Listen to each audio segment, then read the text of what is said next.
સતત 4 દિવસની તેજી બાદ બજારમાં દબાણ. સેન્સેક્સ નિફ્ટી ઘટાડા સાથે બંધ. બેંક નિફ્ટીમાં જોવા મળ્યું દબાણ, તો મિડ કેપ સ્મોલ કેપ શેર્સમાં રહી ખરીદારી.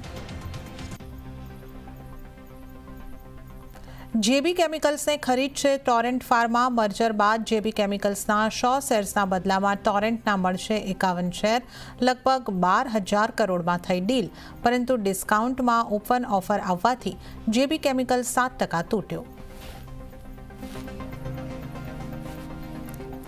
આવતીકાલે આવશે જૂનના ઓટો વેચાણના આંકડા. નબળા રહી શકે છે નંબર્સ. મારુતિનું વેચાણ લગભગ 8% ઘટવાનું અનુમાન. ટાટા મોટર્સ અને હ્યુન્ડાઈના સેલ્સ પર પણ દબાણ સંભવ, જ્યારે કે એમએનએમ અને ટુ વ્હીલર્સ કંપનીઓથી સારા નંબરની આશા. મહારાષ્ટ્રમાં 3 ભાષા ફોર્મ્યુલા રદ. વિધાનસભાની બહાર એમવીએનું વિજય પ્રદર્શન. 5મી જુલાઈને કાઢવામાં આવશે વિજય શોભાયાત્રા. ઉદ્ધવ અને રાજ ઠાકરે પણ થશે સામેલ.